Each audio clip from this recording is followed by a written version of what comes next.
ஒரு நிமிஷம் யோசிச்சு பாருங்க, நம்ம வீட்டு கிச்சன்ல திடீர்னு கேஸ் சிலிண்டர் காலி ஆயிடுச்சு. புது சிலிண்டர் கிடைக்காதுன்னு சொல்றாங்க. எப்படி இருக்கும்? இது வெறும் கற்பனை இல்லைங்க. இன்னைக்கு இந்தியா முழுக்க கோடிக்கணக்கான குடும்பங்கள் சந்திக்கிற ஒரு நிஜமான பிரச்சனை இது. நாம தினமும் சாதாரணமா பயன்படுத்துற ஒரு கேஸ் சிலிண்டர் இன்னைக்கு ஒரு பெரிய தேசிய நெருக்கடியா மாறி இருக்கு. பல வீடுகள்ல அடுக்கு எரியறது நின்னு போச்சு. கள்ளச்சந்தையில விலைகள் எங்கேயோ போயிடுச்சு. வாங்க, இந்த பிரச்சனையோட ஆணி வேற எங்க இருக்கு, நம்ம வீட்டு கிச்சனை பாதிக்கிற இந்த சர்வதேச அரசியல் என்னன்னு கொஞ்சம் ஆழமா பார்க்கலாம். இந்த வார்த்தைகளை கொஞ்சம் கேட்டு பாருங்க. இது வெறும் ஒரு நியூஸ் ஹெட்லைன் இல்ல, ஒரு குடும்பத்தோட வேதனையான குரல். ஒரு சிலிண்டருக்கு 2000 ரூபாய் கொடுக்கறதுங்கிறது வெறும் பணத்தை பத்தின விஷயம் இல்ல. ஒரு குடும்பத்தை சாப்பாட்டுக்கு செலவு பண்றதா இல்ல மத்த அத்தியாவசிய செலவுகளை பார்க்கறதான்னு ஒரு இக்கட்டான நிலைக்கு தள்ளுது. இந்த நெருக்கடி சாதாரண மக்களோட அன்றாட வாழ்க்கையை எப்படி புரட்டி போடுதுங்கிறதுக்கு இது ஒரு வலிமையான உதாரணம். பாத்தீங்கன்னா, இது கோரக்பூர்ல மட்டும் நடக்கிற பிரச்சனை இல்ல. மகாராஷ்டிராவிலேருந்து மேற்கு வங்கம் வரைக்கும் நாடு முழுக்க இதே கதை தான். நகரங்கள், கிராமங்கள்னு எல்லா இடத்துலயும் இந்த பாதிப்பு இருக்கு. ஏன், யூனிவர்சிட்டி ஹாஸ்டல்கள்ல கூட ஸ்டூடெண்ட்ஸ்க்கு ரொட்டி, தோசை மாதிரி அடிப்படை உணவுகள் கூட குறைஞ்சிடுச்சுன்னு சொல்றாங்க. ஆனா இதுல ரொம்ப கவலையான விஷயம் என்னன்னா, மக்கள் திரும்பவும் விறகு அடுப்புகளுக்கு மாற ஆரம்பிச்சிட்டாங்க. இது பல வருஷங்களா நாம தூய்மையான எரிபொருளுக்காக எடுத்த முயற்சிகள் எல்லாம் பின்னோக்கி தள்ளுற மாதிரி இருக்கு. குடும்பங்கள் மறுபடியும் அந்த அபாயகரமான புகையை சுவாசிக்கிற நிலைக்கு தள்ளப்படுறாங்க. சரி, இப்படி ஒரு கஷ்டமான சூழ்நிலையில ஈரான் கிட்ட இருந்து ஒரு சின்ன உதவி வந்திருக்கு. இது ஒரு நல்ல செய்தியா தெரிஞ்சாலும் நாம ஒன்னு யோசிக்கணும். இது நிஜமான தீர்வா இல்ல பெரிய காயத்துக்கு மேல போடுற ஒரு சின்ன பேண்டேட் மாதிரியா? வாங்க, இதுக்குள்ள என்ன இருக்குன்னு பாப்போம். நியூஸ் என்னன்னா, ஈரான் 2 இந்தியா எல்பிஜி டேங்கர் கப்பல்களை ஹார்முஸ் ஜலசந்தி வழியா பாதுகாப்பா போக அனுமதிச்சிருக்காங்க. இந்த ஹார்முஸ் ஜலசந்திங்கிறது உலக வர்த்தகத்துக்கே ரொம்ப முக்கியமான ஒரு கடல் வழி. அந்த வழியா நம்ம கப்பல்களை போக விட்டது இந்தியாவுக்கு ஒரு பெரிய நிம்மதியை கொடுக்கிற ஒரு விஷயம்தான். இங்க ஈரான் தூதர் சொல்றத கவனிங்க. இது ஏதோ சாதாரணமா கொடுக்கிற அனுமதி இல்லையா, இந்தியா கூட இருக்கிற ஸ்பெஷல் உறவுக்காக மட்டுமே இதை செய்யறதா சொல்றாரு. அப்போ இது வெறும் வர்த்தக சம்பந்தப்பட்டது இல்ல, இது ஒரு அரசியல் நகர்வு. இந்தியா கூட இருக்கிற எங்க நட்புக்கு நாங்க எவ்வளவு முக்கியத்துவம் கொடுக்கறோம்னு உலகத்துக்கு காட்டுற ஒரு மூவ் இது. இப்போ ஒரு முக்கியமான கேள்வி வருது. இந்தியா மாதிரி ஒரு பெரிய நாட்டுக்கு, கோடிக்கணக்கான குடும்பங்களுக்கு இந்த 2 டேங்கர் மட்டும் போதுமா? இந்த உதவி கடல்ல கரைச்ச பெருங்காய மாதிரி ஆகிடாதா? இந்த மிகப்பெரிய நெருக்கடிய ஒரே ராத்திரியில இந்த 2 கப்பல் வந்து தீர்த்துடுமா? ஆனா உண்மை என்னன்னா, கப்பல் போக்குவரத்து ரொம்ப மெதுவானது. இந்த டேங்கர்கள் இந்திய கரைக்கு வந்து சேர பல நாட்கள், ஏன் வாரக்கணக்கில் கூட ஆகலாம். அதுக்கப்புறம் அதுல இருக்கிற கேஸை சிலிண்டர்ல நிரப்பி நாடு முழுக்க கொண்டு போகணும். உடனடியா நமக்கு எந்த ஒரு பெரிய நிவாரணமும் கிடைக்க வாய்ப்பில்லை.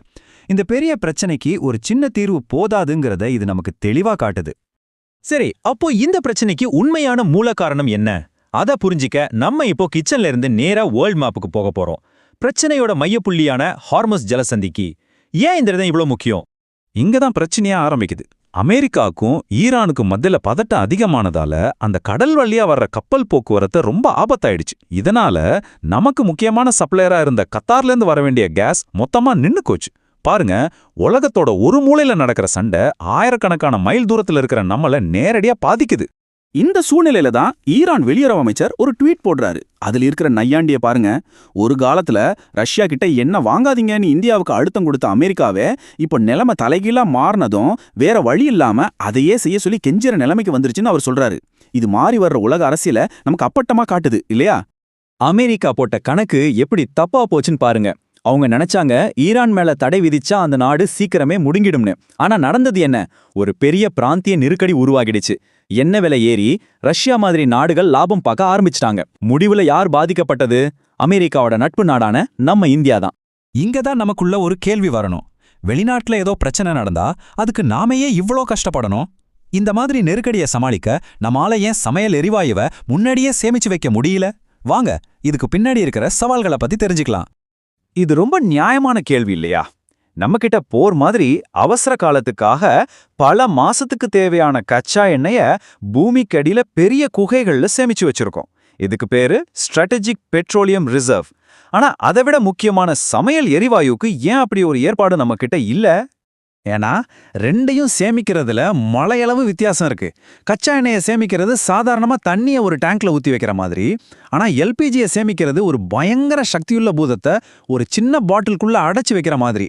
அதுக்கு பயங்கரமான அழுத்தம், ரொம்ப குறைஞ்ச வெப்பநிலை, தொடர்ச்சியான கண்காணிப்பு எல்லாம் தேவை.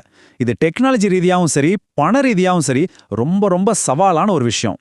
சும்மா ஒரு கேஸ் ரிசர்வ் கட்டிடுறது சாதாரண விஷயம் இல்ல. அதுக்கு பில்லியன் கணக்குல டாலர் செலவாகும். ரொம்ப அட்வான்ஸ்டு டெக்னாலஜி வேணும். பெரிய பெரிய பிரஷர் தொட்டிகளை கட்டணும். அதுங்களை எப்பவும் ரொம்ப குளிரான நிலையில வச்சுக்கணும். அதுவும் இல்லாம சின்னதா ஒரு தப்பு நடந்தா கூட அது ஒரு பெரிய விபத்துல முடியலாம். சோ இது ரொம்பவே சிக்கலான ஒரு விஷயம். சரி, இப்ப நம்ம பார்வையை இன்னும் கொஞ்சம் பெருசாக்கி உலக அளவுல மத்த நாடுகள் என்ன பண்றாங்க, நாம எங்க இருக்கோம்னு ஒரு ஒப்பீடு செஞ்சு பார்க்கலாம். யாரு தூரமா யோசிச்சு செயல்படுறாங்க, யாரு பிரச்சனை வந்தப்புறம் ஓடுறாங்கன்னு பார்ப்போம். இந்த டேபிள் உண்மைய பளிச்சுன்னு காட்டுது. பாருங்க, அமெரிக்கா, சீனா, ஜப்பான் மாதிரி நாடுகள்லாம் பல மாசத்துக்கு தேவையான கேஸை சேமிச்சு வச்சிருக்காங்க. ஆனா நம்ம கிட்ட இருக்கிறது என்ன தெரியுமா? வெறும் சில வாரங்களுக்கு தேவையான ஸ்டாப் தான். அதுவும் கப்பல் வர லேட் ஆனா சமாளிக்கிறதுக்கு மட்டும்தான். இது மாதிரி ஒரு பெரிய புவிசார் அரசியல் நெருக்கடியை சமாளிக்க இல்ல.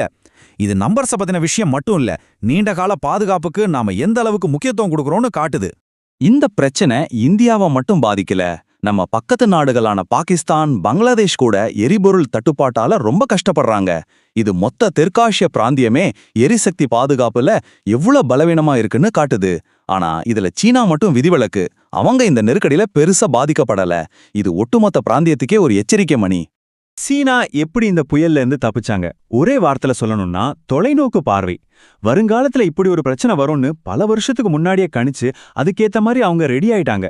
பிரம்மாண்டமான கேஸ் சேமிப்பு கடங்களை கட்டினாங்க. அதே சமயத்துல பெட்ரோல் டீசலை சார்ந்திருப்பதை குறைக்க எலக்ட்ரிக் வாகன புரட்சியை ஆரம்பிச்சாங்க. இதுதான் உண்மையான நீண்டகால திட்டங்கிறது. கடைசியா நம்ம மனசுல நிக்க வேண்டிய கேள்வி இதுதான். ஈரான் அனுப்புற 2 கப்பல் மாதிரி தற்காலிக தீர்வுகள் இந்த மாதிரி நிலையற்ற உலகத்துல நமக்கு போதுமானதா? இல்ல சீனா மாதிரி தொலைநோக்கு பார்வையோட நீண்டகால திட்டங்களோட நம்ம எரிசக்தி பாதுகாப்பா நாமளே உறுதி செஞ்சுக்கணுமா? இது வெறும் அரசாங்கம் யோசிக்க வேண்டிய கேள்வி இல்ல, நம்ம ஒவ்வொருத்தரும் யோசிக்க வேண்டிய ஒரு முக்கியமான கேள்வி.